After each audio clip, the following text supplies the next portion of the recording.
Добрый вечер. Сегодня 21 марта. Это 753-й день аннексии Крыма. Новости на АТР. В российском Донецке Ростовской области выносят приговор по делу Надежды Савченко. Судья заявил, что на это уйдет 2 дня. В городе усилены меры безопасности. Надежда заявила, ей неинтересно решение и приговор суда, а сам процесс она считает бесправным и незаконным.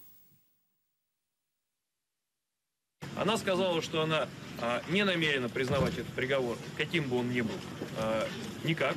Она не собирается на текущий момент обжаловать, подавать апелляционную жалобу. Мало того, она уверена, что тот уровень поддержки в мире, связанный с ней, неизбежно должен привести к ее освобождению. И она считает, что если сейчас она даст слабину, то это только отсрочит ее освобождение и возвращение домой.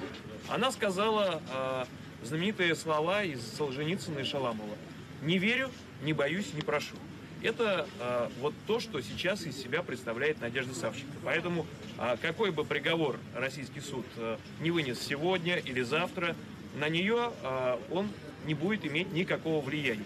Она также намерена по истечении 10 дней после вынесения приговора объявить сухую голодовку. Вот я сейчас в зале суда отговаривал ее от этого. Нет, бесполезно.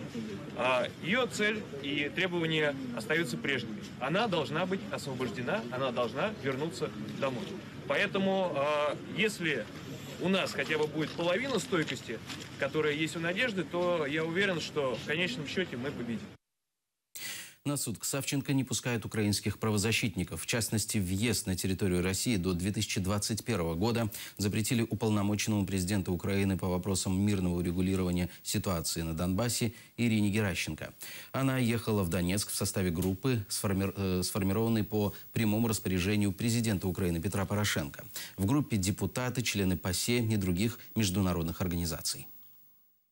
Безперечно, це викликає лише обурення, що не допустили ні наших народних депутатів, ні українських консулів, ні прес-секретаря президента України. Без пояснень, абсолютно без пояснень. Єдине, що нам відомо, що на цій другій частині так званого судового засідання присутні європейські дипломати. Їх пропустили. В залі суду присутня лише сестра Віра і помічник Надії. В цілому те, що відбувається, ми можемо назвати лише одним словом. Це судовий фарс. Судилище. І нічого більшого ми не очікували. Така абсолютна зневага до міжнародного права, до законодавства, я думаю, навіть до російського законодавства. Арест российских грушников Александрова и Ерофеева продлен до 19 мая. Следующее судебное заседание назначено на 5 апреля. Сегодня суд обязал правоохранителей обеспечить охрану адвокату Ерофеева Оксане Соколовской. Она просила об этом, предоставив факты угроз в соцсетях. Суд, учитывая загадочное исчезновение Юрия Гробовского, адвоката второго подсудимого Александрова, пошел ей навстречу. И сегодня же был представлен новый адвокат Александрова Валентин Рыбин. Это он попросил суд сделать перерыв в рассмотрении дела, пока он сам с ним не ознакомится. Напомню, Александрова и Ерофеева задержали украинские военные в мае прошлого года возле города Счастье Луганской области в зоне АТО. Их обвиняют в террористической деятельности. И позже в Минобороны России сообщили, что на момент задержания российские граждане уже не служили в российской армии.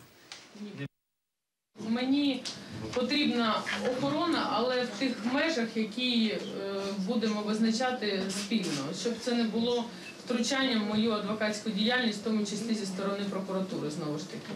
Договора с женами и Ерофеева, и Александрова у меня были подписаны еще 20 мая 2015 года. Однако я не мог попасть в процесс по независящим от меня причинам. И Александров, и Ерофеев на определенном этапе досудебного расследования отказывались от моей защиты. Я считаю, что досудебное следствие на них осуществляло давление однозначно. Останется под домашним арестом или поедет в СИЗО руководитель гражданского корпуса «Азов Крым» Станислав Краснов пока остается неизвестным. Его подозревают в госизмене, в терроризме и незаконном хранении оружия. Дело об изменении ему меры пресечения рассматривается в Шевченковском райсуде Киева уже с обеда. Защита обвиняемого трижды требовала отвода судьи. Суд его отклонил, после чего адвокаты Краснова засыпали его ходатайствами. Просили привлечь к делу независимых судмедэкспертов, так как утверждали, что Краснов по состоянию здоровья не может находиться в СИЗО. Говорили также о том, что азовцу не было вручено уведомления о подозрении. Краснов до сих пор является действующим милиционером Симферополя. Вот. Для переноса заседания судьи веских аргументов не нашли, хотя 72 часа уже истекли в 3 часа дня. Но по просьбе прокурора рассмотрение продолжили, так как сторона обвинения считает, что адвокаты специально затягивают дело. Слідчим суддею було прийнято рішення про накладення арешту на все вилучене майно. Велика сума грошових коштів в доларах, в гривні, російські рублі, білоруські рублі. Були вилучені також певні рідини, які передані на експертизу для встановлення, чи могли вони бути елементами вибухових пристроїв, вибухівки. Також було вилучено, на даний час не встановлено слідством, чи це макет, чи це мисливська зброя, чи вогнепальна, АКСУ-74. Проводиться дослідження, проводиться експертиза, буде висновок, ми будемо розуміти, що саме це таке. По всім вилученим, по документам, по речовинам, по грошовим коштам призначена експертиза, яка на даний час триває. Поки що висновки експерти свої не дали. Ми їх очікуємо. Прокуратура в своєму клопотанні вже все повідомила, що вона вимагає. Це саме, я повторю, ми просимо змінити міру запобіжного заходу з домашнього арешту на взяття під варту. Теракт в Стамбуле, который произошел 19 марта, совершил член террористической группировки «Исламское государство». Об этом заявил министр внутренних дел Турции Эфкан Ала. В субботу на туристической улице Истикляль террорист-смертник взорвал бомбу. Жертвами взрыва стали 5 человек, еще 36 получили ранения. Ранее, 13 марта, в центре Анкары произошел взрыв у одного из офисов премьер-министра Турции в момент большого скопления людей на автобусной остановке. Теракт унес жизни 37 человек, еще 125 были ранены. Была установлена личность террориста, совершившего это нападение. Это зарегистрированный в Гиазантепе Мехмет Остюрк, 92-го года рождения. Имеющиеся улики указывают на его связь с террористической группировкой «Исламское государство». Пещера под асфальтом. Огромную яму обнаружили в Крыму на шоссе в Синапное и Верхоречье. Местный житель на видео попытался определить ее размер. В сентябре 2014 года на Симферопольской объездной произошло резонансное ДТП. Автомобиль «Жигули» упал в яму, образовавшуюся на дороге. В автомобиле находилось 8 человек, 6 погибли. Опускаем палку в яму в центр земли. Опускай. Как-то так. Вынимаем. Теперь попытаемся с помощью фонарика обозреть глубины ее глубин.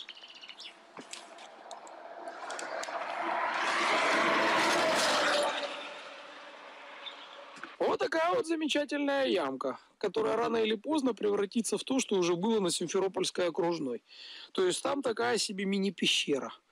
И очень скоро кто-то с веселым улюлюканьем уедет прямо туда. Как вам будет на туристическом автобусе погрузиться во все бездны крымских подземелий, стать невольными спелеологами?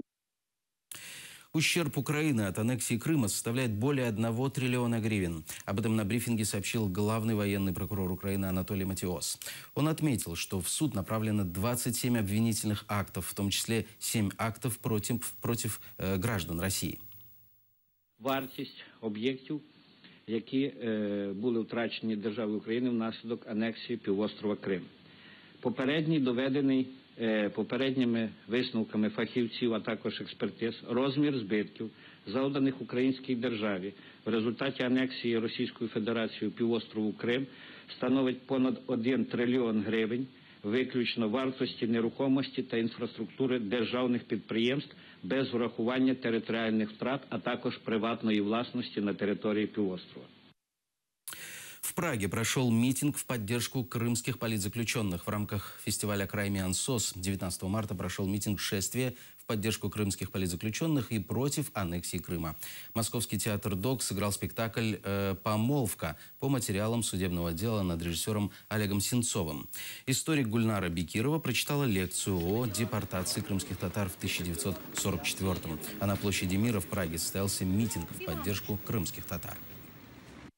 Millet, Meclis, Крим! Крим – це Україна! Крим – це Україна! Крим – це Україна! В Киеве отпраздновали Навруз – древний праздник весеннего солнцестояния и Нового года. В зале киевской мэрии собрались представители многих тюркских и персидских народов, отмечающих Навруз. Колонный зал Киевсовета превратился в восточный базар. Здесь шумно, весело и полно людей. Это Азербайджан, здесь наши друзья.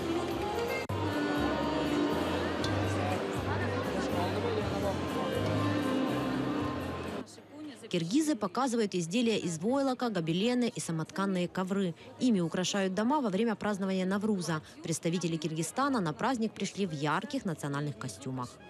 Байбичену, как бы в вашем понимании, бабушка, мама уже старшая, как бы, да, одеваются на таких больших праздниках. Женщины нашего возраста одеваются так, сидят. Мы в почете и уважении, как говорится. Завитайте, попробуйте нашу кухоньку. Азербайджанка Аюза примеряет казахский головной убор. Рассказывает, уже 21 год живет в Киеве, но Навруз остается ее любимым праздником. Шакер-бура, пахлава, все приготовили, все сладости накрыли, все столы, все красиво, ждем гостей. Таджики встречают гостей с хлебом и с проросшим зерном, которое символизирует начало новой жизни, тепло, достаток и здоровье. Гости, которые приезжают к нам, обязательно мы должны их так накормить, чтобы им было приятно. Во-первых, вкусно, мед, это везде вкусно, и наш хлеб, чтобы попробовали. Делать сумалак. Сумалак – это такая еда, такая, там они крутят 12 часов. Женщины готовят, да, это очень вкусно. Представители Туркменистана заглядывают в гости к узбекам, смакуют самсу. Мы как соседи с Узбекистаном, у нас тоже такие есть, но у нас большие самсы. Мы туркмены сами, я из Туркменистана. Это самса из Турции, и с этого, как его, я имя просто не знаю, как. Это как диетическое, да, для женщин, как бы, скажем, которые держат, как бы, диету. Для них это. После дегустации блюд народные танцы и музыка.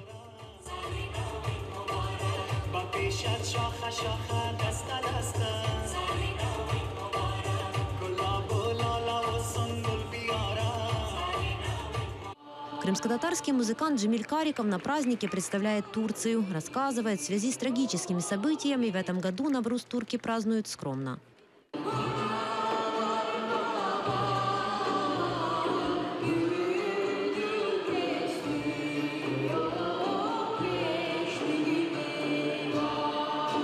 Пришлось сыграть историческую песню, связанная. Эта песня была связана с битвой при Чанаккале. Во всем турецком мире эту песню очень хорошо знают. Кстати, она есть в репертуаре и крымско-татарских музыкантов. Праздновали Навруз и крымские татары. На гражданской блокаде пели и танцевали.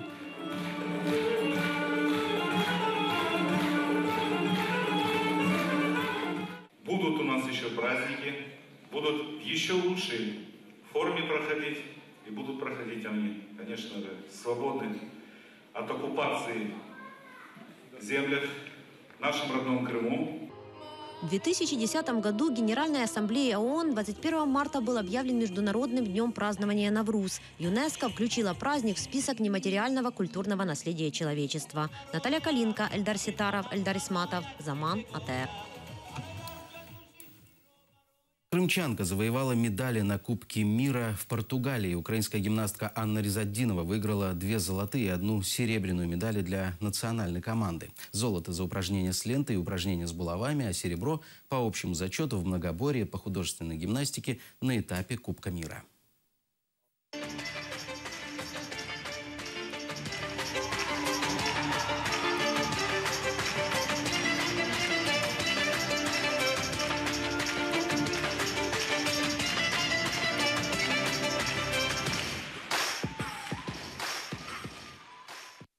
Благотворительная ярмарка прошла накануне в культурном центре творчества в Симферополе. Ее инициаторы – крымско-татарские волонтерские организации. В ходе ярмарки все желающие могли принять участие в мастер-классах по гончарному делу, рисунку хной, вышивке, карвингу – это искусство художественной резки по овощам и фруктам, и эбру – это рисование на воде.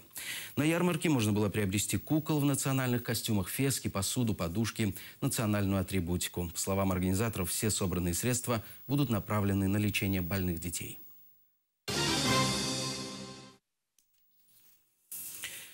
Украинская певица Джерри Хейл исполнила кавер на песню «1944», с которой, как известно, Джамала представит Украину в финале конкурса Евровидения-2016, который состоится в мае в Швеции.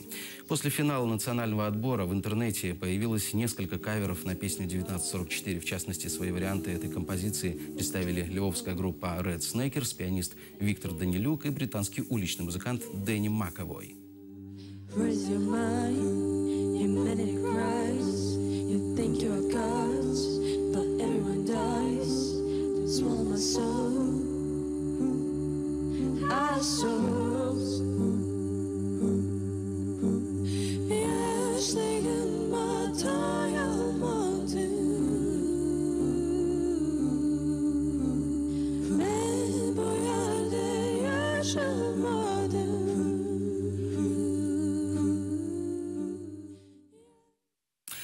На этом пока все. Следующий выпуск проведет Шевкет Наматулаев. Хорошей вам рабочей недели и будьте с нами.